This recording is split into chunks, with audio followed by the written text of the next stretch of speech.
make a motion graphics app. And this one, I can control the number of waves I want to make. I can play with the layer spacing. I can go to the rotation of the camera and kind of get different angles, change the camera view to isometric, top view, side view, front view. And we can even play with the perspective and kind of get that slider. And I'm going to show you how I build tools like this for motion graphics that I can actually use in my professional everyday workflows. And it should be pretty fun. So stick around. I'm trying to go live here. There we go, going live here on Instagram. Okay, looks like that's working. Let me see if I can maybe shrink the screen size here. Are you able to see this okay? I'm just double checking that that is streaming properly to Instagram. All right, so welcome to the stream. The cool thing that we have now is the ability to vibe code. Now, vibe coding takes lots of different forms. But what we're doing today is using the tool Claude by the company Anthropic. And it's allowing me to build tools like this. Like this is a functioning app that I made that I actually use professionally. What I do is I screen record parts of this app, and then I take this into my After Effects workflows, my animation tools, and then do style transfers and kind of add effects and After Effects on top of this, to create different looks. And I needed to do this for my company. We needed to build some interfaces. And I thought, it might be easier for me to vibe code a tool that allows our team to build interfaces versus trying to make these all manually and individually in my traditional animation software. So I kind of combined workflows. And this seems to be working pretty well.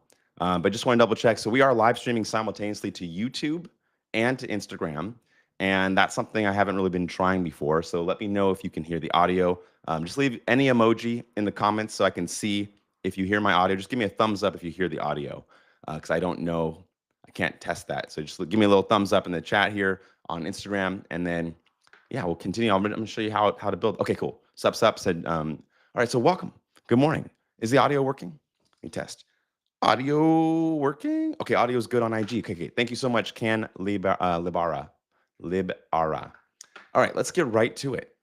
So this tool that I built, let's start with my presets, and I'll go to an isometric view.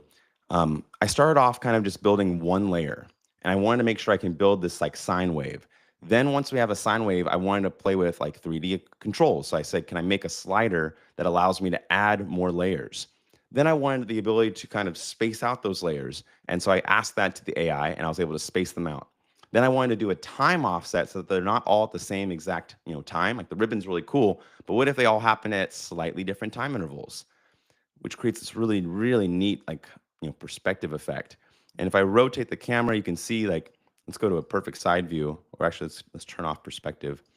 Let's go to front view. There we go, front view.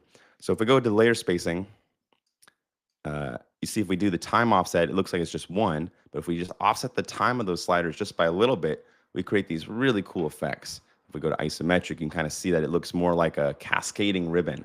So this is a tool that I needed to build, and I didn't want my team to have to do it from scratch every single time.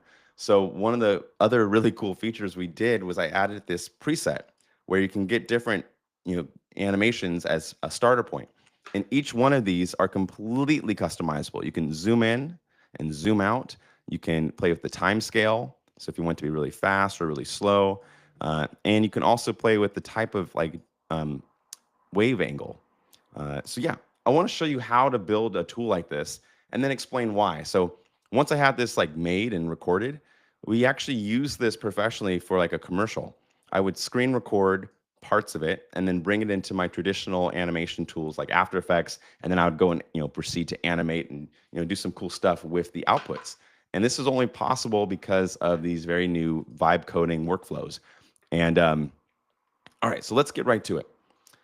We're going to make a new app, and I'm going to show you all my steps. So hopefully it's informative and you learn some cool stuff along the way. So I've been usually going to Claude. Claude is a tool by Anthropic, and I create a new chat. And so it might greet you with a good morning or something along the lines. And we got to start off with kind of like a high level, what's the goal? And I use a tool called Super Whisper that allows me to speak at a very fast pace to my computer, and it will transcribe that. Now that is built into a lot of Apple computers. Oh, we got a question from Dopa Drew says, this would be great for wavetable synthesizers for music production. Right. That would be amazing, right? So let's make one from scratch. So I'm going to start off with my first prompt. Think of this as software 3.0. Software 3.0 is when you can create programmable neural networks by describing what you want, what your intention is. So let's get this going. All right, so here we go. Can you help me create a animation tool that lets me create a sine wave in Three.js, and I want sliders to control the frequency, the amplitude, and the rate of the pulse. And I want these sliders to be on the right side of the screen. This is a wave table visualizer. We should be able to switch the waves from sine waves to sawtooth waves to square waves. And we want to be able to have this in Three.js because we will later put this into 3D. Let's go ahead and start there. All right, so I put my prompt in. Again, that was using a tool called Super Whisper, one of my favorite tools for voice to dictation, which really helps with me to like get my software 3.0 out faster. And then I'm going to switch the AI model to Claude Opus 4, which is very good at reasoning, very good at coming up with deeper insights. And then I'm going to go ahead and hit send. So right away, because I kind of mentioned two main things. I mentioned Three.js. That is a format that is a 3D URL format. So you can actually make 3D apps just by calling the word Three.js. It's a format, and you see over here on the side, it's now coding that app together. We're seeing dozens and dozens and dozens of lines of code appearing. And oops. And then once that line of code is done, I think I lost my screen there. Where is Safari? Oh, there we are. So it's still, okay, sorry, it's still writing its code. So what's cool is while it's writing, you can go do other stuff. This is just inside another tab on Safari. And well, yeah, you can definitely do FBX or OBJ, but I need this to run in a web browser so that it's easily shareable to lots of people.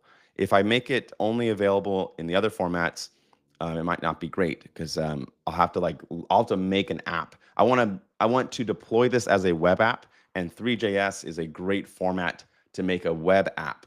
Whereas if I make an app that has like OBJs and FBXs, it's going to require the user to maybe download an executable file, install a program. I actually don't have enough programming language and knowledge yet to do that. But this is a web-based tool right now.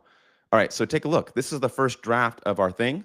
Notice that when I move my cursor around the screen, we are getting some movement in the camera. Let's see what happens. We have a frequency slider. Awesome. We have an amplitude slider. Excellent. And it looks like we have an animation speed. Okay, wonderful. It also came with a sawtooth. Great. And a square wave. How cool is that? So already, it's in 3D. So all of that functionality just came from that first go. And let's say you're in a rush. If you wanted to, you could, I mean, I'm not going to do it here, but you could just hit the publish button, and then you'd be able to publish this as an app right here and basically deploy it. And I could literally share that link in the chat, and then you would be able to use this tool that I just like vibe coded right now, right? So that is the power of software 3.0, being able to have a programmable neural network. In this case, I'm talking to the large language model Claude from Anthropic. And then when I